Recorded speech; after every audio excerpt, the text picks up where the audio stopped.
जय हिंद, जय भारत। कैसे हो बच्चों? मैं Sanjay Chauhan Discovery Study Circle के यूट्यूब चैनल पर आपका स्वागत करता हूं और हिंदी की क्लास के साथ फिर आपके समक्ष हूं। उम्मीद करता हूं आपको मेरे द्वारा पढ़ाई गई हिंदी समझ में आ रही होगी और गहनता के साथ उसको आप समझ रहे होंगे और आपके सभी एग्जामों के लिए उपयोगी होने वाली है। जो मैं हिंदी पढ़ा रहा हूँ आपको, ये हिंदी यूपी लेखपाल मुख्य परीक्षा, यूपी पैट 2022 और यूपी कांस्टेबल के साथ साथ जो यूपी पीसीएस जो प्री की हिंदी है, जो प्री में हिंदी आती है, उसके लिए भी उपयोगी है। जो लोअर का मेंस है उसके लिए भी उपयोगी है। यूपी टेट, सुपर टेट, सभी के लिए ये हिंदी उपयोगी होने वाली है, शानदार होने वाली है। आप देखिएगा, पिछले क्वेश्चन पेपर उठाकर देखिएगा और अनुमान भी लगाइएगा जो मैं पढ़ा रहा हूं क्या इनसे क्वेश्चन पहले बन रहे हैं या नहीं बने हैं, कंसेप्ट सही मिल रहा है कि नहीं मिल रहा है, ये देखेगा। चलिए, आज की जो क्लास है, जैसे मैंने आपको पिछली क्लास में बताया था अपनी, आज हम वर्णमाला स्टार्ट करते हैं। आज हम अपना व्याकरण स्टार्ट करते हैं अपनी वर्णमाला स्टार्ट करते हैं। वर्णमाला और व्याकरण दोनों एक है कि अलग अलग है? दोनों का अंतर बताता हूं आपको। क्या किसे व्याकरण कहते हैं और किसे वर्णमाला कहते हैं? दोनों क्या है? दोनों अलग अलग हैं कि दोनों एक ही हैं? दोनों के बारे में आपको मैं बताता हूं। ठीक है बच्चों, दोनों अलग अलग हैं। देखिए, व्याकरण किसको कहेंगे? क्या होता है व्याकरण? व्याकरण का मतलब होता है बच्चों, ध्यान रखिएगा, जब किसी भाषा के नियम और उपनियम निर्धारित हो जाते हैं, उसके लिखने के लिए आवश्यक हो जाते हैं, तो उसको हम व्याकरण कहते हैं। क्या कहते हैं? व्याकरण। संधि क्या बनेगी इसकी? वी प्लस आकरण। वी प्लस आकरण, इधर आना बच्चों, वी प्लस आकरण। ये क्वेश्चन आ चुका है, शायद पीसीएस में आया है। पूछा गया था कि शब्द में संधि भी है और उपसर्ग भी है। संधि तो ये है, यण संधि है। आकरण, आ उपसर्ग हो गया। आ क्या हो गया? उपसर्ग। संधि भी होगी, संधि होगी कौन सी? यण संधि होगी। यण संधि है और आ उपसर्ग है। याद रहेगी बात आपको, यण संधि और आ उपसर्ग व्याकरण शब्द में है ये। इसका अर्थ ही होता है जब भाषा के नियम और विनियम या उसके उपनियम उसके लेखन के लिए आवश्यक हो जाते हैं और उन्हें एक साथ रखते हैं, तो उससे बनता है हमारा व्याकरण। हर भाषा का व्याकरण होता है। भाषा व्याकरण से ही नियंत्रित होती है, लेकिन ये लिखने के संदर्भ में है। जब हम बोलते हैं, भाषा को बोलने के लिए या कोई भी चीज कहने के लिए व्याकरण का ज्ञान होना अनिवार्य नहीं है। एक अनपढ़ आदमी भी कविता बोलता है, कविता लिखता नहीं, कविता वो सोचता है, सुनता है, बोल सकता है, अच्छे शब्द भी बोलता है। तो क्या उसको क्या जरूर उसको ज्ञान है क्या व्याकरण का? नहीं। बोलने के लिए व्याकरण आवश्यक नहीं है, लिखने के लिए आवश्यक है व्याकरण, उसे हम बोलते हैं व्याकरण। वर्णमाला क्या है बच्चों? वर्णमाला बोलते हैं जब वर्णों को व्यवस्थित क्रम में रखा जाए। वर्णों का व्यवस्थित समूह या वर्णों का व्यवस्थित क्रम ही क्या कहलाता है? व्याकरण, वर्णमाला कहलाता है। व्यवस्थित समूह कैसे? ए है, ए के बाद छोटा जैसे आ है, जैसे ए है, फिर आपका छोटी ई है, छोटा ऊ है, फिर आपका री है या आ है, फिर छोटी ई है, फिर छोटा ऊ है। तो इसमें क्रम होगा। क्या होगा इसमें? क्रम। कै के बाद ख ही आएगा, गै नहीं आने का। गै के बाद घ ही आएगा, च के बाद छ ही आएगा। च के बाद क्या आएगा बच्चों? च के बाद छ आएगा। ट के बाद ठ ही आएगा। ट के बाद मैं नहीं आने का। प के बाद फ ही आएगा। तो व्यवस्थित क्रम इजिकल टू वर्णमाला। याद रही बात? अच्छा, जो व्याकरण है ये बताइए, क्वेश्चन जीएस का भी हिंदी का भी है। पहला व्याकरण ग्रंथ कौन सा है? आप जानते होंगे, वेदांग पढ़ा आपने। वेदांग, वेदों के अंग पढ़ा आपने। वेदांग कितने वेदों के अंग? 6 वेदों के अंग हैं। उन 6 वेदों के अंग में ध्यान रखना बच्चों, व्याकरण भी है, भाषा भी है, ठीक ना, शिक्षा भी है। उस वेदांग में 6 वेदांग है, यानी वेदों के अंग है। उनके ज्ञान के बिना आप वेदों का अध्ययन नहीं कर सकते।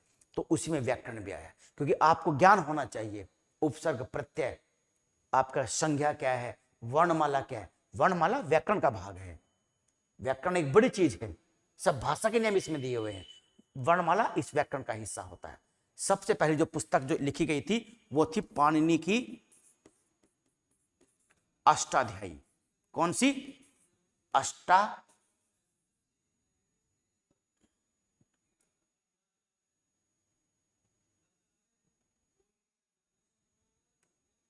अष्टाध्यायी। अष्टाध्यायी ये पाणिनि की पहली व्याकरण पुस्तक है। उसके बाद इस पुस्तक पर जो महाभाष्य लिखा वो लिखा महर्षि पतंजलि ने। किसमें? वो महाभाष्य बोलते हैं उसको, महाभाष्य। ये महाभाष्य महर्षि पतंजलि ने लिखा। ये दूसरी पुस्तक है बच्चों, किसकी? व्याकरण की। एक भारत में जो दक्षिण भारत है, जो द्रविड़ संस्कृति है, तमिल, तेलुगु, कन्नड़, मलयालम, इसका भी एक व्याकरण ग्रंथ है, ध्यान रखना, तोलकाप्पियम। तोलकाप्पियम,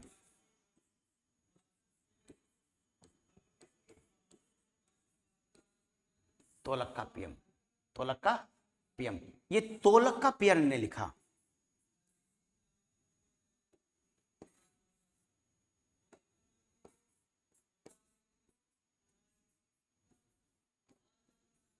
तोलकाप्पियर, तोलकाप्पियर और तोलकाप्पियम जानते हो, जो जीएस पढ़ते हैं, संगम युग हुआ है, उस संगम युग में तोलकाप्पियम ये व्याकरण ग्रंथ है, ध्यान रखना।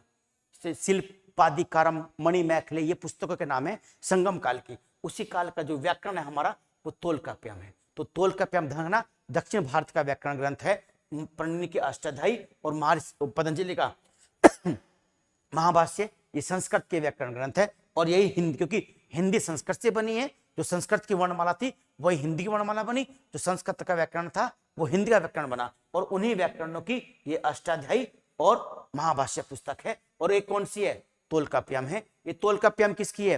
ये तोलकाप्पियम जो है तोलकाप्पियर की है। ये दक्षिण भारत की व्याकरण ग्रंथ है। तो तीन ये व्याकरण के ग्रंथ है, ध्यान रखिएगा आपको। चलिए अब हम आते हैं वापस वर्णमाला पर।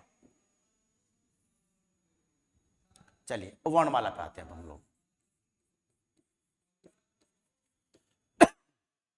वर्णमाला, वर्ण किसको बोलते हैं? वर्ण बच्चों भाषा की ना जो मेन इकाई होती है, जो भाषा की मूल इकाई होती है, उसे ध्वनि कहते हैं, साउंड कहते हैं।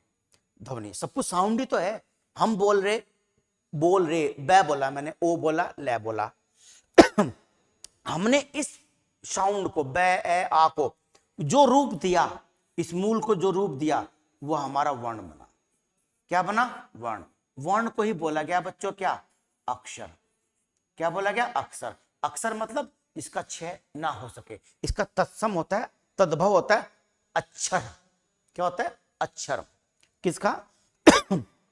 वर्ण का, जिसका अक्षय ना हो सके उसे अक्षर कहते हैं। वर्ण, वर्णों का सार्थक समूह। वर्णों का सार्थक समूह क्या होता है? शब्द। ध्यान रखना बच्चों, सार्थक समूह। क्या समूह? सार्थक, निरर्थक नहीं। जिसे हम बोलते हैं ना चाय वाय, भाई चाय वाय ले आ, ये वाय क्या है? निरर्थक है, कुछ नहीं होता। वाय वाय होता है, कुछ नहीं होता। रोटी सोटी, कपड़े सपड़े, खाना वाना, कुछ नहीं होता वाना। जो पहले जो सार्थक है वही शब्द माना जाता है। तो वर्णों का सार्थक समूह क्या होगा? शब्द होगा। और शब्दों का जो सार्थक समूह होगा वो बच्चों वाक्य होगा। क्या होगा? वाक्य। शब्द से पता नहीं चल पाता है, शब्द से जानकारी नहीं मिलती। घोड़े को क्या कहते हैं? जर्मनी में क्या कहते हैं? इटली में क्या कहते हैं? कोई शब्द दे दिया आपसे, ठीक ना, अब क्या मतलब होता है इस बात का? अब जैसे मैं आपसे पूछूं, ये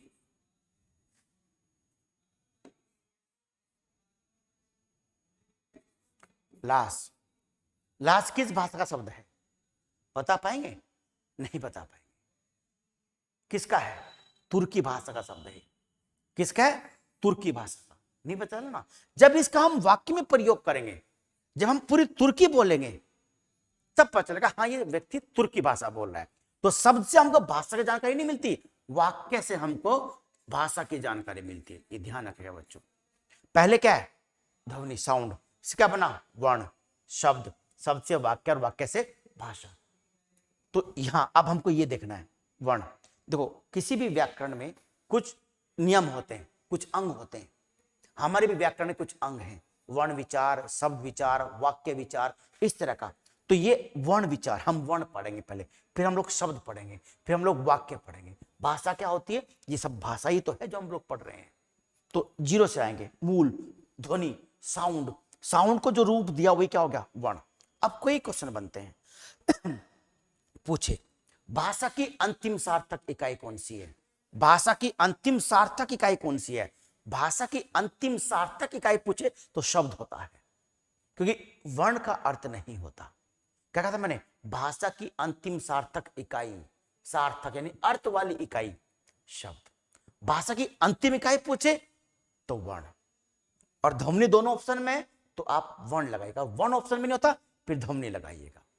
कि साउंड अपने आप में वर्ण नहीं है, हमने उस साउंड को कौन सा आकार दिया है ना। जो हम लोग पढ़ रहे हैं ना, जो लिपि पढ़ रहे हैं, इसको हम लोग न्यूनाधिक लिपि भी बोलते हैं, न्यून। इसमें हम लोग ना वक्राकार लिपि बोलते हैं इसको। इसमें देखिए हम सब लोग इसमें वक्र बनाते हैं, ए लिखा, ई लिखा, ठीक ना, ऊ लिखा, क लिखा, ग लिखा, इसमें वक्र सा बनता है, न्यून कोण बनते हैं इसमें, ठीक ना। तो हमने ये आकार देते चले गए हम। तो ध्वनि से मूल क्या है? वर्ण, वर्ण। अब कुछ सार्थक इकाई पूछे अंतिम शब्द, अंतिम इकाई पूछे वर्ण, और वर्ण ऑप्शन में तो फिर क्या? ध्वनि है। ये होती स्थिति। चलिए खैर, ये तो आपका ये मैटर हो गया सारा।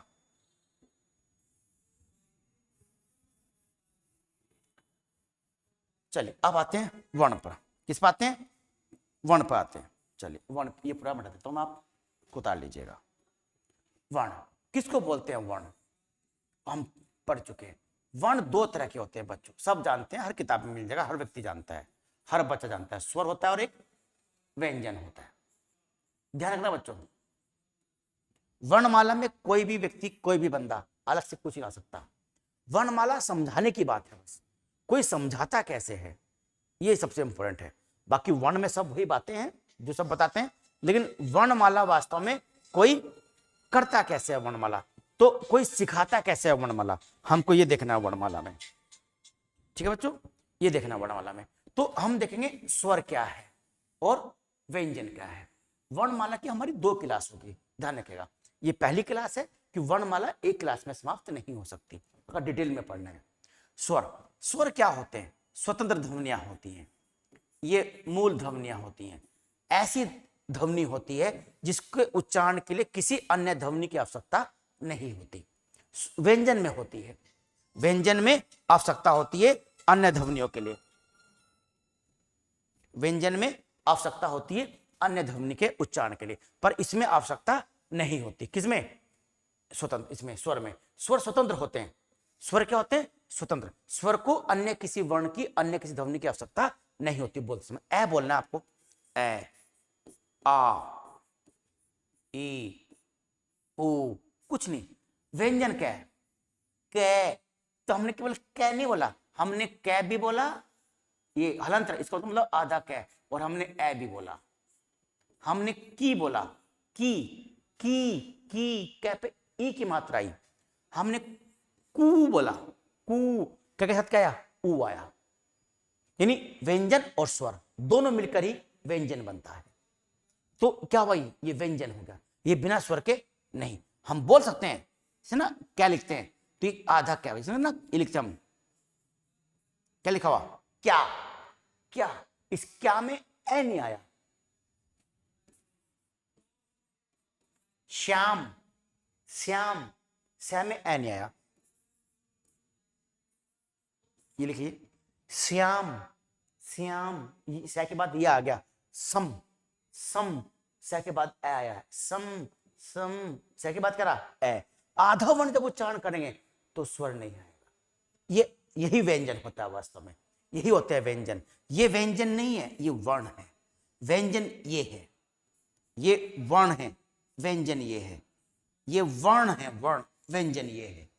क्योंकि व्यंजन जो होगा वो बिना स्वर के नहीं बोला जाएगा, वो स्वर होगा तभी उसमें पूर्ण व्यंजन बनेगा। तो ये आपका असली व्यंजन होता है। जब हम इसमें ये हटा देंगे ना, आपने ये हटा दिया इसमें से, आपने इसमें से ये हटा दिया, ये केवल क्या बन गया? ये अब गे, गे, ए आ गया, अब पूर्ण वर्ण हो गए। तो व्यंजन वो जो स्वर की सहायता से बोले जाए, और स्वर वो जो बिना किसी सहायता से स्वयं मूल ध्वनियां होती हैं अपने आप में। इन्हें वोवल्स बोलते हैं, इन्हें कॉन्सोनेंट्स बोलते हैं इंग्लिश में, ये वोवल्स हैं। ठीक है बच्चों, चलिए। अच्छा, ये तो मैंने आपको समझाई बातें जो आपको बताई है। अब हमको ये देखना है कि जो स्वर हैं और जो व्यंजन हैं वो हमारे कितने कितने प्रकार के हैं। अब हम ये वर्ण बताया मैंने आपको, अब हम आते हैं स्वर पर कि वास्तव में स्वर क्या है और स्वर कितने प्रकार के होते हैं। स्वर क्या है ये देखिए आप, स्वर के कई प्रकार माने गए हैं। स्वर के उत्पत्ति के आधार पर प्रकार, स्वर के उच्चारण काल के आधार पर प्रकार, मुख की आकृति के आधार पर प्रकार, होठों की आकृति के आधार पर प्रकार, ठीक ना, मुख विवीर के आधार पर प्रकार, इस तरह का। तो ये जरूर याद रखिए किसके आधार पर कितने प्रकार हैं। सबसे पहले हम देखते हैं स्वर को कि किसके आधार पर, उत्पत्ति के आधार पर।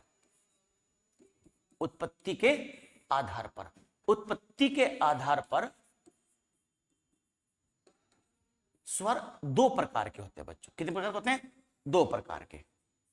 एक मूल स्वर होते हैं और एक संधि स्वर होते हैं। एक क्या होते हैं, संधि स्वर। ये किसके आधार पर है बच्चों, ये उत्पत्ति के आधार पर। किसके आधार पर है, उत्पत्ति के आधार पर। ध्यान रखिएगा बच्चों, ये उत्पत्ति के आधार पर है। एक मूल स्वर, अरे कौन सा, संधि स्वर। मूल स्वर कौन से होंगे, मूल स्वर वे होंगे जो मूल हैं, जो मूल ध्वनियां हैं, जो मूलतः बनी है। बाकी सब स्वर उन्हीं से बने हैं। ये कौन कौन सी हैं, ए, ई, उ और री। ये कैसे स्वर हैं, ये मूल स्वर हैं, ये ही तो मूल ध्वनियां हैं। बाकी जितने भी स्वर है ना, 11 स्वर हिंदी में, कुल कितने स्वर है हिंदी में, 11 स्वर हैं। संस्कृत में 13 स्वर माने जाते हैं, 11 भी माने जाते हैं, ठीक ना। तो 11 स्वर हैं, ए, ई, उ, री। ये क्या, ये मूल स्वर हैं बच्चों। क्या स्वर है, मूल स्वर। अब जो संधि स्वर है ये भी दो प्रकार के होते हैं। एक को बोलते हैं दीर्घ स्वर और एक को बोलते हैं इसको संयुक्त स्वर। क्या बोलते हैं, संयुक्त स्वर। अब संयुक्त नाम लिखा हुआ आप समझ गए होंगे, जोड़। दीर्घ स्वर, दीर्घ कौन से होंगे, दीर्घ स्वर वे होंगे जो समान स्वर से बनते हैं। जैसे आ, किससे बना हुआ, ए प्लस ए। बड़ी ई किससे बना हुआ, ई प्लस ई। बड़ा ऊ किससे बना हुआ, ऊ प्लस ऊ से बना है। ये दीर्घ स्वर है। ये कौन से होते हैं, संयुक्त स्वर। ये विजातीय स्वर भी बोलते हैं इनको। ये सजातीय स्वर है। सजातीय, सजातीय मतलब क्या, समान जाति से बने हुए। विजातीय मतलब क्या, विषम जाति से बने हुए, अलग अलग से बने हुए। कैसे, जैसे आपका ये है ए, ये किससे बना हुआ, प्लस ई से बना हुआ। किससे बना हुआ, ए प्लस ई से बना हुआ। बच्चों ध्यान रखिएगा।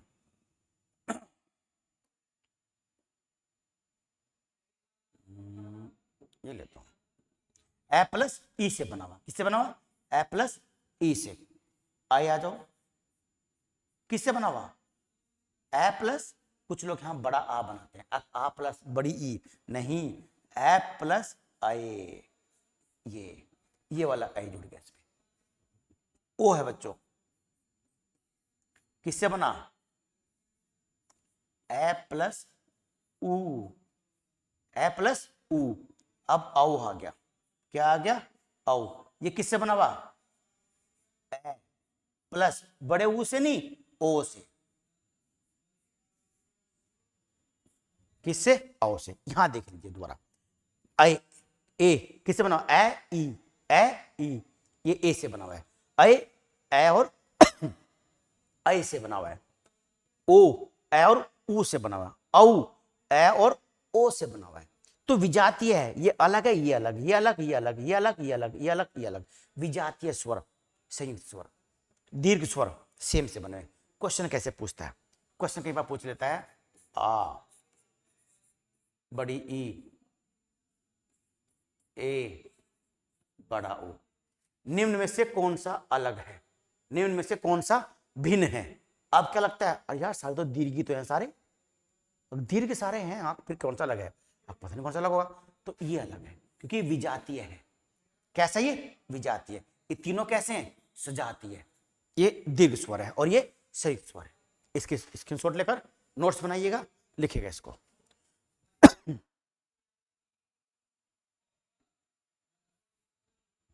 ठीक है, ये तो हो गया उत्पत्ति के आधार पर स्वर। इसके आधार पर उत्पत्ति आधार पर दो प्रकार के हो गए। अब देखिए उच्चारण काल के आधार पर,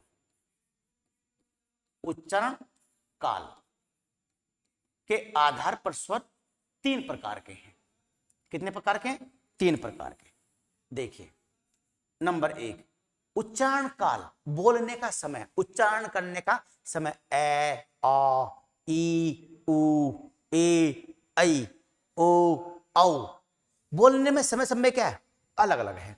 तो जो उच्चारण काल है तीन प्रकार के। पहले एक मात्रिक स्वर, यानी जिनको बोलने में बहुत कम समय लगे, एक मात्रा आए, इन्हीं बोलते हैं लघु स्वर, छोटे स्वर। इन्हीं बोलते हैं हास्य स्वर। क्या बोलते हैं? हास्य स्वर। हास्य मतलब भी लघु होता है, छोटे होते हैं। ये कौन से?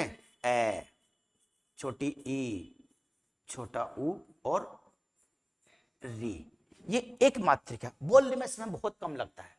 ए, ई, ऊ, ठीक ना, री, समय कम लगेगा, एक मात्रिक। फिर कौन से? द्विमात्रिक। द्विमात्रिक स्वर। द्विमात्रिक स्वर कौन से होंगे? जिनकी मात्रा दो होगी, जिनको बोलने में इनसे ज्यादा समय, इनसे डबल समय लगेगा। ए का आ, ई, उ, री। हालांकि हिंदी में बड़ा री नहीं होता है, संस्कृत में बड़ा री होता है, हिंदी में नहीं होता बड़ा री। द्विमात्रिक स्वर। द्विमात्रिक कौन से हो जाएंगे? बड़ा आ, बड़ी ई, बड़ा उ, ए, आई, ओ और आओ। ये कैसे हैं? ये द्विमात्रिक है, इनको बोलने में समय ज्यादा लगता है, इनसे ज्यादा लगता है, ज्यादा वैसे नहीं, इनसे दो गुना समय, तो द्विमात्रिक हो गए। ये सारे द्विमात्रिक स्वर हैं। इन्हें दीर्घ स्वर भी बोलते हैं। क्या बोलते हैं इन्हें? इन्हें दीर्घ स्वर भी बोलते हैं और इन्हें गुरु भी बोलते हैं। इनको गुरु भी कहते हैं। जैसे ना ये लघु हैं, तो ये क्या है बेचारे? ये बेचारे गुरु हैं। क्या बोलते हैं इनको? गुरु भी कहते हैं इनको। इनको गुरु भी कहते हैं द्विमात्रिक को। ये लघु हैं, ये गुरु हैं, ये बड़े स्वर हैं। तीसरे स्वर होते हैं बच्चों, ध्यान रखिएगा, प्लुत स्वर। इसका प्रयोग हिंदी में कम होता है, बड़ी री नहीं होता है ना, एक ना जैसे बड़ी री होता है, ये होता है बड़ी री, ये संस्कृत में होता है, ये बड़ी री हिंदी में नहीं होता, इसके चक्कर में ना पड़े। प्लुत स्वर, इसे बोलते हैं त्रिमात्रिक स्वर। त्रिमात्रिक, इनको बोलने में इनसे 3 गुना समय लगेगा। ये 3 गुना, ये 2 गुना, ये 1 गुना, ये 2 गुना। द्विमात्रिक, गुरु। त्रिमात्रिक 3 गुना समय लगेगा। कैसे? कौन से हैं ऐसे? संस्कृत में प्रयोग होता है, हिंदी में प्रयोग नहीं होता। त्रिमात्रिक स्वर, जैसे अगर मैं लिखूं ना, ये लिखा मैंने ओम, ये 3 लिखा हुआ हिंदी में ओम। एक मैंने ओम ये लिखा बच्चों, इसका उच्चारण करिएगा, करो उच्चारण इसका बैठे बैठे। ओम, इसका ओम, ओम, ओमकार, ओम वीर, ओमपाल, ओम। ये बाबा रामदेव वाला ओम है, जो खींचते हम ना बाबा रामदेव, ये वो वाला ओम है। ये इस 3 की वजह से हुआ है कि इसको 3 मात्रा तक खींचना है। ऐसी ना कई बार आपने देखा होगा, ये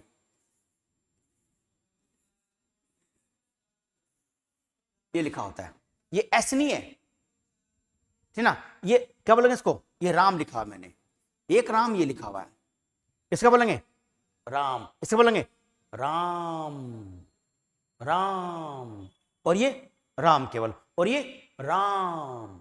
तो बोलने में समय क्या लग रहा? ज्यादा लग रहा। तो त्रिमात्रिक स्वर है। कैसे स्वर है? त्रिमात्रिक। ये ओम है, ये राम है, और ये राम, और ये ओम। इनमें ये अंतर है, ये मैंने अंतर नहीं लिखे हैं, इसका इससे कोई मतलब नहीं, ये केवल आपको समझाने के लिए थे। ये इसके उदाहरण है, ओम और राम।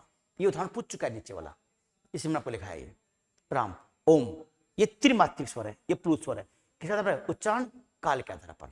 चलिए स्क्रीनशॉट लीजिएगा और उतार लीजिएगा इसको। ठीक है बच्चों, समझना जरूरी है। चलिए अब तो का उच्चारण काल के आधार पर। अब मुख विवीर के आधार पर, मुख विवीर वी वीर, यानी मुख छिद्र भी बोलते हैं। मुख विवीर के आधार पर, मुख छिद्र के आधार पर स्वर 4 प्रकार के हैं, बस ये ध्यान रखिएगा। बाकी तो 2 और 3 ही है, ज्यादातर सब 2 और 3 ही है। उच्चारण काल के आधार पर 3, उत्पत्ति के आधार पर 2 हो गया। मुख विवीर कितने हैं? 4 प्रकार के हैं। मुख विवीर के आधार पर, खुलने का आधार पर, होठों की आकृति पर 2 हो गए। अर्ध आपका आवर्तमुखी और वर्तमुखी और अवर्तमुखी हो गया, ठीक ना। बाकी जीवा के आधार पर 3 हो गए। अब इसमें कितने हैं? 4। मुख विवीर कितने? 4 आधार पर है। तो 4 पर याद रखेगा, मुख विवीर के आधार पर, यानी मुख की आकृति के आधार पर एक स्वर होता है आपका समवर्त स्वर। समवर्त स्वर, समवर्त स्वर का मतलब होता है क्लोज, CLOSE, क्लोज। एक होता है अर्ध समवर्त, अर्ध समवर्त, अर्ध समवर्त, ये हो जाएगा आपका हाफ, HALF, हाफ क्लोज, आधा मुंह बंद रहेगा। तीसरा विवर्त, विवृत स्वर, विवृत स्वर, इसे बोलते हैं अंग्रेजी में ओपन। अंग्रेजी में इसलिए लिख रहा हूं कि ये अंग्रेजी से ही समझ में आएंगे, वह समझ में आने के लिए। अर्ध विवर्त यानी half close, half open, half open, अर्धवत। अंग्रेजी मैंने इसलिए लिखी कि ताकि आपको समझ में आ जाए कि समवर्त मतलब क्या? क्लोज, जिनके उच्चारण में मुख लगभग बंद रहता हो। ए पूरा खुलता है, आ जब पता जब कुछ चीज होती है आ तो पूरा मुंह खुल जाता है, तो क्लोज तो होने का ही नहीं। क्लोज हो जाएगा, ओपन में आएगा या इसमें आएगा, किस में आएगा आप बताओगे अभी, ठीक ना। तो यानी इसमें तो आने का नहीं, ए पक्की बात होगी ना, ए आवे ना आ आने का, ना ए आएगा ना आ आएगा ना, ठीक ना। अच्छा, ओ मुंह खुलता है पूरा। क्लोज का मतलब लगभग बंद रहे, लगभग बंद रहे। कौन सा बोलिएगा? ई, छोटी ई में ज्यादा मुंह खुलता है, बड़ी में ज्यादा मुंह खुलता है। ई, बड़ी ई में थोड़ा सा मुंह ऐसा हो गया, यानी और बंद हो गया, मुंह क्लोज हो गया ना। जब मुंह ऊपर से आएगा तो क्लोज होगा। ई, ऊ, एक छोटा ऊ बोलो, एक बड़ा ऊ बोलो, ऊ। बड़े ऊ में मुंह कम खुलेगा, छोटे में थोड़ा मुंह क्या खुलेगा? ज्यादा खुलेगा। तो बड़ा ऊ किस में आना चाहिए? क्लोज में, बड़ा ऊ और बड़ी ई, ये दोनों भाई बहन। ध्यान रखना, पूरे स्वर में, पूरे व्यंजन उसमें वर्णमाला में कुछ अक्षर ऐसे हैं जो स्त्रीलिंग वचन, स्त्रीलिंग हैं। बाकी सभी वर्ण किस में आते हैं? पुल्लिंग में आते हैं। केवल ई ही ऐसा है जो स्त्रीलिंग में आता है, बाकी सब किस में आते हैं? पुल्लिंग में आते हैं। तो ध्यान रखा, ई जो है वो स्त्रीलिंग आता है, पूरे वर्ण में ई स्त्रीलिंग वर्ण होता है। तो दोनों भाई बहन हो गए, ये बड़ा भाई ये बड़ी बहन। अर्ध संवर्त, हाफ खुलेगा, इन दोनों में हाफ खुलेगा, छोटा ऊ और छोटा भाई छोटी बहन। विवर्त, ओपन होना चाहिए मुंह, खुलना चाहिए मुंह। ए आ ये था कैसे खुलना? पूरा ओपन किस में हो रहा? बड़े आ में। आ किस में हो रहा? बड़े आ में। आ आ है ना, बड़ा आ हो रहा। किस में आ रहा? बड़ा इसमें आएगा। ए ऐ में ज्यादा खुलेगा। ओ औ, इस तरह का। तो देखिए आप किसका फोन आ रहा बार बार?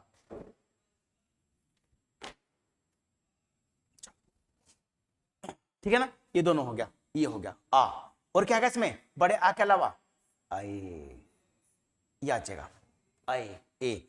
ओ में ओ में बंद हुआ मुंह, खुला तो ओ ओ ओ किस में दोनों? ये इसमें आ जाएंगे। छोटा ए, छोटी ए, ओ और बड़ा औ इसमें आ जाएगा। ठीक है, ये हो गया आपके कौन से? अर्धवर्त, विवर्त और अर्धविवर्त स्वर। ठीक है, चलिए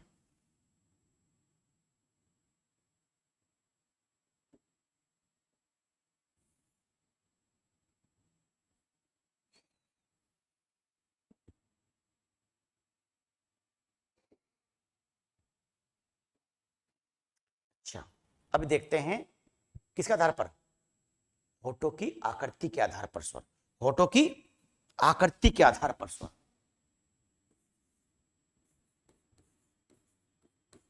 होठों की आकृति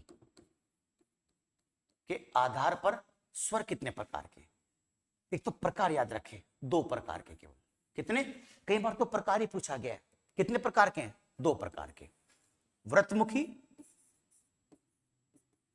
जिनमें मुंह कैसा होता है, व्रत जैसा हो जाता है, और अव्रतमुखी यानी जिनमें मुंह में व्रत नहीं बनता।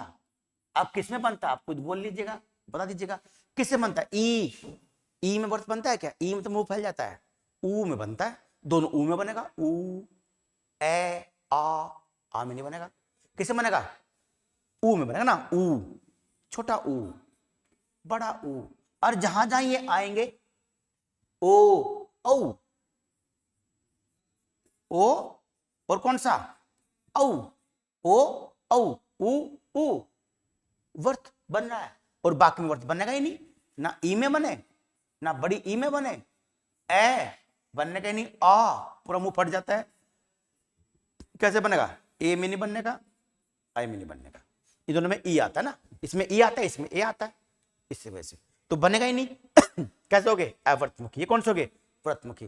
कंसेप्ट याद रखिए, मुंह का, होठों की आकृति गोल होनी चाहिए, ई में तो ये हो गया, ई ठीक ना, ई आ ए आ, ये खुलता है मुंह, व्रत थोड़ी बनेगा, ऊ व्रत बना, दोनों ऊ में बनेगा, छोटा बच्चा बड़ा बने, ओ औ, दोनों में व्रत बन रहा है, व्रतमुखी हो गए, ठीक है बच्चों, ये होती है स्थिति।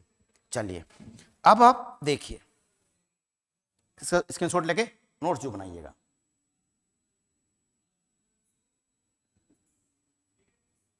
देखिए अब है जीवा के आधार पर, यानी जीव के आधार पर स्वर कितने प्रकार के हैं।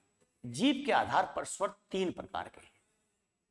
कौन कौन से, अग्रस्वर, अग्रस्वर,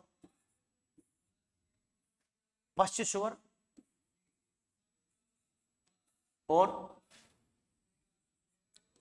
मध्य स्वर, कै स्वर, मध्य स्वर।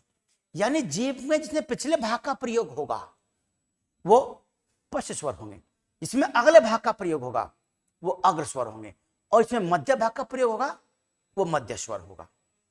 ये जीव के प्रयोग के आधार पर है, ये हमारा अंतिम प्रकार है, जीव के प्रयोग के आधार पर।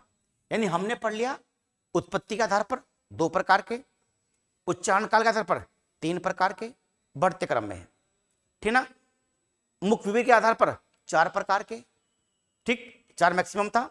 उसके बाद फिर कौन सा आया, होठों की आकृति, वापस 2 पे आ गए, फिर किस पे आया, जीव, वापस 3 पे आ गए, कितने प्रकार के, 3 प्रकार के, किसके आधार पर, जीव के आधार पर, यानी जीवा स्वर बोलते हैं इनको। जीव के आधार पर स्वर के 3 प्रकार होते हैं, अग्र स्वर, मध्य स्वर और कौन सा, पश्च स्वर, ठीक ना। अच्छा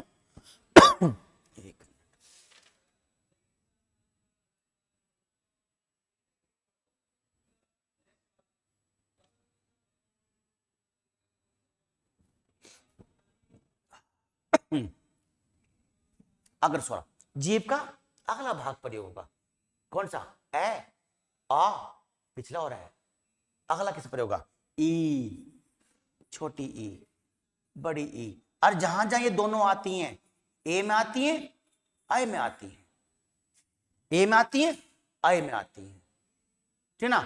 अच्छा अब देखिएगा, ए आ उ औ, उ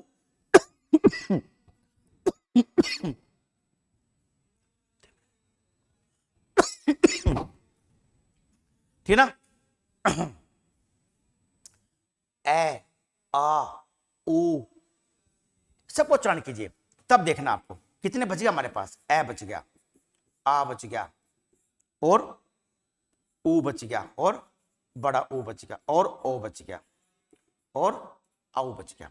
आप देखो चीजों को, देखो कैसे समझना है, जहां ये दोनों आएंगे वहीं ये दोनों आएंगे, कि दोनों किससे बने हुए, इसी से बने हुए, ठीक ना, जहां ये आएंगे वहीं कहां आएंगे, ये दोनों आएंगे। ऊ पिछला भाग प्रयोग होता है, नहीं ओ पश्च भाग, कौन सा पश्च भाग, ओ ओ औ, तो दोनों कहाँ आएंगे पश्चिम आएंगे। ऊ भी, बड़ा ऊ भी, ओ भी और औ भी। अब ये रह गया आपका कौन सा, ये वाला ए, ये दो रहेंगे, ये देखो कैसे आएंगे, ए आ, ए आ, ए आ में मध्य स्वर होता है। ये कहाँ आता है, अकेला है बस, ये किस में आएगा, ये मध्य स्वर में आएगा, और ये इसमें आ जाएगा पश्चिम में।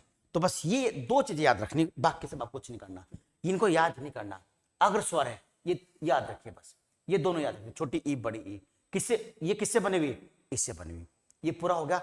एक बस याद रखिए, बड़ा आ किस में आता है, मध्य में आता है, बड़ा किस में आएगा, मध्यम, बाकी सब इसमें लगा दीजिएगा, बस कुछ नहीं है। सिर्फ एक चीज याद कर लो, एक तो याद कर सकता आदमी, अग्र में क्या है ई ई ई, और ई में पता है वो अगला भाग इस्तेमाल होता है, तो दोनों ई और दोनों ई वाले किस में आगे, अग्र में आगे, आ किस में आ गया पश्चिम में, बाकी सब किस में आगे, और उसमें मध्य में बाकी सब किस में आगे पश्चिम आ जाएंगे, पिछले हिस्से में आ जाएंगे। ये मध्य में भाई, सबसे पहले ये चलो ई, फिर कहां जाओगे आ, और बाकी सब बच गया पश्चिम आ जाएगा, ठीक ना। इस तरीके से पढ़े, मुझे मालूम है ये याद नहीं रहते, ये याद नहीं रहते बच्चों के, हम तो बार बार पढ़ाते तो सिर्फ याद रहते हैं आप, क्योंकि 1 2 4 बार 5 बार 10 बार पढ़ लोगे तो ये, लेकिन याद नहीं होते हैं। तो याद सिर्फ ये रखिए कि जो अग्रभाग है वो ई वाला है, कौन सा अग्रभाग, ई वाला, दोनों ई, और जिससे ई, जिससे मिलके जहां ई शामिल होती है ए आई में, भी अग्रभाग में आगे, अग्रभाग में, ठीक ना। फिर अग्र के बाद क्या आता है, मध्य आता है, मध्य में क्या आ जाएगा आ, बाकी क्या बचेगा पिछला, कौन सा कूड़ा अब बचेगा, सारा कूड़ा करकट जो बचेगा, सारा कूड़ा करकट यहां डाल दो, ऊ ऊ ओ ए, बस बात खत्म होगी। जीव इसकी, जीवा स्वर की कितने प्रकार के, 3 प्रकार के हो गए, कहानी खत्म स्वर की। अब जो स्वर हैं, जो उच्चारण स्थान है स्वर का, वो देख लीजिए आप, स्वर का उच्चारण स्थान, स्वर का उच्चारण स्थान, उच्चारण स्थान, कहां से उच्चारित होते हैं स्वर। और हाँ एक बात और, स्वर आपको पता है 11 बताए मैंने आपको, कितने बताए, 11 स्वर होते हैं। इन 11 स्वर में मात्रा 10 की होती है, कितने की होती है, 10 की मात्रा होती है। ए की कोई मात्रा, मात्रा तो होती है, ए अपने आप में मात्रा है, पर ये लिखी नहीं जाती। क्या लिखा हुआ कहीं, या मैं लिखा हुआ है, तो मैं में ए शामिल है, ये जैसे ना आ है, ये आ की मात्रा होगी, ये इसकी मात्रा होगी। मी है, ये बड़ी की मात्रा होगी, छोटी मी है, ये छोटी की मात्रा होगी, बड़ा मुंह है, ये बड़े ऊ की मात्रा होगी, और खाली मैं है तो मैं में इसका मतलब ए छुपा हुआ है, तो इसकी मात्रा लिखी नहीं जाती है। बहुत मात्रा तो है ही इसकी, एक मात्रिक स्वर होता है, पर इसकी मात्रा लिखी नहीं जाती, इसलिए कुल मात्राओं की संख्या जो होती है वो बच्चों 10 होती है। कितनी होती है, 10। और जहां तक अब री की बात है ना, तो आपको री जो होता है, हमने कहीं पर भी री नहीं पढ़ा, ना अग्र में ना पश्चिम में, कहीं नहीं पढ़ा रही। क्यों नहीं पढ़ा रही, मैं बताता हूं क्यों नहीं पढ़ा रही। अब भ्रंश भाषाओं में 10 स्वर थे, ये बाद में जोड़ा, और अब इसका भी प्रयोग कम होने लगा है, री का प्रयोग भी। री का प्रयोग कम कैसे होने लगा है, देखिए कहीं लिखा हुआ है ऋतिक, तो ऋतिक ये लिखते हैं, लिखा हुआ है ऋषि, तो ऋषि ये लिखते हैं, जबकि बनता कैसे है ऋतिक, ये बनता है ऋतिक, बनता कैसे है ऋषि, ये बनता है ऋषि। सही तो यही होता है, लिखते कैसे हैं आजकल, ऐसे लिखते हैं या ऐसे लिखते हैं, तो इसका प्रयोग धीरे धीरे क्या हो रहा है, कम हो रहा है, लेखन में, लेखन की दृष्टि से प्रयोग क्या धीरे धीरे कम हो रहा है। ठीक है बच्चों, तो इस तरह की चीजें हैं, तो इसलिए अब री का बहुत ज्यादा महत्व या हिंदी में नहीं रहा है, धीरे धीरे महत्व घट रहा है हिंदी का, हिंदी में री का। और री, और मैं बता आपको, ये ऐसी भाषा है हिंदी जो हमेशा नई चीजों को अपनाती है और पुरानी चीजों को छोड़ती रहती है, ये हिंदी की विशेषता है, ध्यान रखना बच्चों, ये हिंदी की बहुत बड़ी विशेषता है, इसलिए सबसे बेहतर व नीर वास्तव में जो है वो हिंदी है, और हिंदी हमेशा परिवर्तनों को स्वीकार करती है, करती रही है। अब री आगे बढ़ता है, 50-100 साल बाद री का इस्तेमाल होता है या नहीं होता है। एक बात हो मतलब, जैसे हिंदी में पूर्ण विराम होता है ना, जैसे मैंने आम खाया था, तो पूर्ण विराम, अब पूर्ण विराम ऐसे लगाते हैं, ये इंग्लिश का फुल स्टॉप है। अब हिंदी में मैंने कई मैगजीन देखी, इंडिया टुडे वगैरह कई मैगजीन ऐसी हैं जहां पर हिंदी में ना इसका इस्तेमाल बहुत कम है। किसका उपयोग होता है? इसका उपयोग होता है, ठीक ना, इस तरह का। तो ये धीरे धीरे क्या हो रहा है, बदल रही है हिंदी अपना आपको, हिंदी का क्या करी, बदल रही हिंदी अपना। तो ये चीजें हैं। तो स्वर का उच्चारण स्थान सबसे पहले देखते हैं ए और आ का उच्चारण स्थान। ये दोनों ध्वनि कंठे कहलाती हैं, इनकी आवाज कंठ से आती है। हमारे मुख में 5 उच्चारण स्थान हैं। हिंदी सबसे वैज्ञानिक भाषा है, क्योंकि संस्कृत सबसे वैज्ञानिक भाषा थी, है, मतलब अब हिंदी भी है। वैज्ञानिक इसलिए कि हर ध्वनि के लिए अलग वर्ण है, हर साउंड के लिए अलग वर्ण है। किसी भी साउंड, किसी भी वर्ण की 2 ध्वनियां नहीं है। से इंग्लिश में है, इंग्लिश में CH, सी का मतलब भी स, एस का मतलब भी स होता है कई बार, पर हिंदी में ऐसा नहीं है बच्चों। हिंदी में इस तरीके से नहीं है। हिंदी में क्या है, हर वर्ण का अलग ध्वनि है, या हर ध्वनि की अलग वर्ण है। तो जैसे कंठ, हमारे इसमें 5 उच्चारण स्थान है। एक कंठ, कंठ नीचे कंठ, फिर तालवे है ना जहां पर लटका हुआ टुनटुना, ठीक ना, जो लटका हुआ टुनटुना सा, उसके पास का पिछला हिस्सा, इसे तालवे बोलते हैं। क्या बोलते हैं? तालवे, या तालु बोलते हैं उसको। फिर तालु के बाद हमारी जीभ का जो पिछला हिस्सा है, इसे बोलते हैं मूर्धा। क्या बोलते हैं बच्चों? इसको मूर्धा बोलते हैं। जीभ का पिछला टे ठे है ना, जहां टे टे में जीभ जहां ऊपर टकराई है, टे ठे डे डे, वो ये हिस्सा मूर्धा बोलते हैं इसको। फिर मूर्धा के बाद देखो कंठ, टुनटुना, तालु, मूर्धा, फिर दंत। मूर्धा बाद क्या आता है? दंत आता है, दंत आते हैं, दांत, थे थे दे धे ने। दंत के बाद फिर क्या आएगा?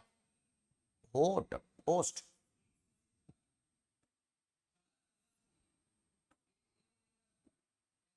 ओष्ठ। क्या गया बच्चों? ओष्ठ आ गए। ये 5 उच्चारण स्थान हमारे मुख के अंदर होते हैं, कंठे, तालु, मूर्धा, दंते, ओष्ठे। जो कंठ से, जो इसको कंठ बोलते हैं, कंठे बोलते हैं, मैं लिखता हूं यहां पर इसको,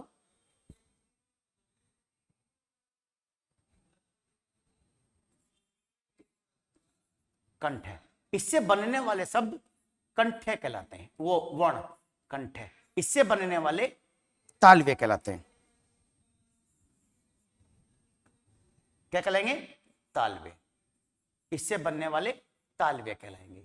इससे बनने वाले वर्ण मूर्धन्य कहलाएंगे। इससे बनने वाले वर्ण दंते कहलाएंगे। इससे बनने वाले वर्ण ओष्ठ्य कहलाएंगे। क्या कहलाएंगे? ओष्ठ्य। यह स्थिति है, कंठ्य, तालव्य, मूर्धन्य, दंत्य, ओष्ठ्य। अब देखो कौन कौन से जिसकी आवाज केवल कंठ से आए। कंठ्य ए आ, तालव्य दोनों ई, छोटी ई भी और बड़ी ई भी।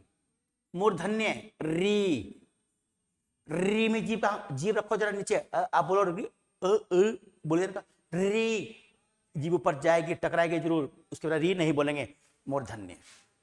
दंत्य ए आ ई उ औ, कोई भी वर्ण दंत्य नहीं है, ये पूछा गया है।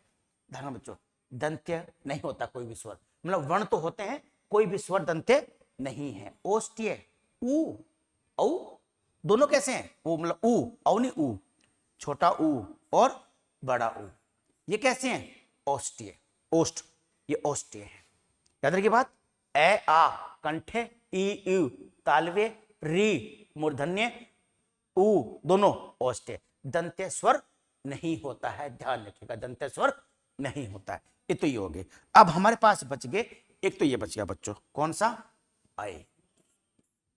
ये किससे बना हुआ? ए प्लस ई से बना हुआ है। जब ए और ई की साउंड, ई की ध्वनि ए में है, तो जहां जहां से बोलते हैं दोनों तो इसमें आ जाएंगे, कंठ भी आ जाएगा, कंठ और क्या है? तालव्य। तो कंठ तालव्य बोलते हैं इसको बच्चों। क्या बोलते हैं? कंठ तालव्य। कंठ तालव्य किसको बोलते हैं? ए को बोलते हैं कंठ तालव्य। और आई भी यही होता है कि उसमें भी दोनों यही है, तो ये भी क्या होता है? कंठ तालव्य बोलते हैं। दोनों ए भी और आई भी कैसे होंगे? कंठ तालव्य। अब ओ देख लो, ओ किससे मिलके बना? प्लस ऊ से बना है। किससे बना? ए और ऊ से। ए की कौन सी है? कंठ है, ऊ कौन सा है? ओष्ठ है। तो क्या बन जाएगा? कंठोष्ठ्य, कंठोष्ठ्य या कंठ प्लस ओष्ठ्य, कंठ प्लस ओष्ठ्य बना नहीं, कंठ प्लस ओष्ठ्य, कंठोष्ठ्य बन गए। ठीक, अच्छा, औ ये भी इससे बन जाएगा, ये भी तो होगा कंठोष्ठ्य, ये भी कंठोष्ठ्य होगा बच्चों। कौन सा होगा? कंठोष्ठ्य। तो ये भी कंठोष्ठ, कंठ प्लस ओष्ठ, ये असली से होता है इसको।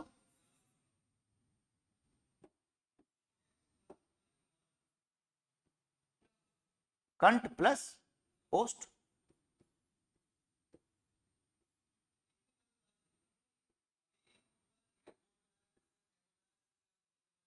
कंठ प्लस ओष्ठ, ये सारे आपके स्वरों का उच्चारण स्थान हो गया बच्चों। ठीक है ना, ये सारे आपके स्वर हो गए। वर्णमाला में यही स्वर में आता है, इसी तरीके से बताया जाता है, इस तरीके से हम लोग पढ़ाते हैं। कुछ इसमें एक्स्ट्रा आपको कुछ शायद ना मिले या कुछ मिला होगा तो आपकी उसका आपने कहीं ऐसी जगह पढ़ा होगा, कुछ ना मिला होगा, लेकिन है बहुत सारी चीजें इसमें। क्वेश्चन इन्हीं से बनेंगे, कौन सा उच्चारण स्थान है, कौन सा नहीं है, ये दंत्य बन जाएगा। ठीक है ना, इसमें पता ना किसकी मात्रा नहीं होती, ऐ की नहीं होती, वो पूछा गया है। कौन सा भिन्न है, संयुक्त कौन सा है, संधि कौन सा है, संयुक्त स्वर कौन सा है, संधि स्वर कौन सा है, मूल स्वर कौन सा है, लघु स्वर कौन सा है, विवर्तमुखी स्वर। वो कई बार क्या पूछते हैं, देखो बच्चों, वो ये पूछ लेगा, दे देगा स्वर ए बे ए आ ई दे देगा, अब पूछ लेगा इनमें से विवर्तमुखी स्वर कौन सा है। देखो मैं अभी बताता हूं आपको कैसे क्वेश्चन बनेंगे। वो ये कह सकता है कि निम्न में से कौन सा स्वर विवर्तमुखी है, विवर्तमुखी है ना। विवर्त मतलब क्या, हमने पढ़ा विवर्त, अर्धविवर्त पढ़ा और विवर्त पढ़ा, अर्धविवर्त पढ़ा, है ना। वर्तमुखी नहीं कह रहा मैं, विवर्तमुखी, मुख मुख पर, है ना। व्रतमुखी अलग होगा, व्रतमुखी अलग है और विवर्तमुखी अलग है। ये ओपन वाले हैं, इसमें हम पूरा मुंह खोल लेते हैं, ठीक ना। इससे ज्यादा मुख बोला आ, पूरा ओपन हो गया, आ गया ना इसमें, आ पूरा मुंह खुल गया, तो विवर्तमुखी होगा। व्रतमुखी, व्रतमुखी कौन सा, इसमें व्रत बने ऊ, दोनों ऊ किस में आएंगे, व्रतमुखी में आ जाएंगे। दोनों ओ किस में आएंगे, व्रतमुखी में आ जाएंगे, क्यों व्रत बनता है, बाकी सब में व्रत नहीं बनता। वो कई बार ये पूछ लेगा कि कौन सा व्रतमुखी है, ए दे देगा, ई दे देगा, ऊ दे देगा और बड़ा ऊ दे देगा, नहीं बड़ा ऊ तो है ही, और री दे देगा। पूछा कौन सा व्रतमुखी है, अब चक्कर में पड़ता आदमी। ऊ बस रखो याद, ऊ से क्या बनता है, व्रत बनता है, तो ऊ किस में आ जाएगा, यहां उसने ऊ नहीं दिया, उसने यहां दे दिया ओ।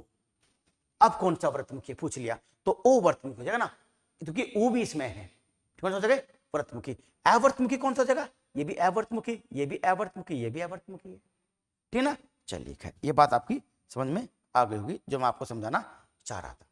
अब जो हमारी अगली क्लास होगी, ठीक है बच्चों, जो हमारी वर्णमाला 2 की क्लास होगी, ये वर्णमाला फर्स्ट थी, अब जो वर्णमाला सेकंड क्लास होगी उसमें हम लोग व्यंजन पढ़ेंगे, सारे व्यंजन के प्रकार पढ़ेंगे। व्यंजन कुल कितने हैं, 33 व्यंजन मूल व्यंजन होते हैं, 4 संयुक्त व्यंजन होते हैं, फिर अयोगवाह है, ठीक ना, उत्क्षिप्त व्यंजन है, सब पढ़ेंगे इसमें। घोष, अघोष, अल्पप्राण, महाप्राण कौन से हैं, प्रत्यन के आधार पर व्यंजन कितने प्रकार के हैं जो प्रत्यन करते हैं, उच्चारण के आधार पर व्यंजन कितने प्रकार के हैं, सब हम लोग अगली अपनी नेक्स्ट वीडियो में पढ़ेंगे व्यंजन के बारे में। कंप्लीट कर लेंगे व्यंजन, संभावना कंप्लीट करने की अगर नहीं होते कंप्लीट तो एक क्लास ले लेंगे, कोई दिक्कत नहीं है, क्योंकि वर्णमाला ऐसी होनी चाहिए कि आपको कोई गलती दोबारा ना हो। संभवतः सारी क्वेश्चन जो मैं आए हुए हैं वो सब इसी दौरान में चर्चा कर लेता हूं आपसे, ठीक है। तो अगले जो हमारी वीडियो होगी वो किसके लिए होगी, वो बच्चों व्यंजन के लिए होगी। उसमें व्यंजन खत्म करेंगे और फिर व्यंजन के बाद हम लोग जो पढ़ेंगे फिर वहां से हम लोग जो है अपना नाउन, प्रोनाउन यानी संज्ञा और सर्वनाम स्टार्ट करेंगे। तब तक के लिए आपका बहुत बहुत धन्यवाद हमारे साथ बने रहने के लिए और हमको अप्रिशिएट करने के लिए। बहुत बड़ी मात्रा में लोग जुड़ रहे हैं, लगातार जुड़ते जाने हैं, सैकड़ों लोग रोज जुड़ रहे हैं, सैकड़ों लोग रोज जुड़ रहे हैं, तो बहुत बड़ी मात्रा में चीजें सही चल रही हैं।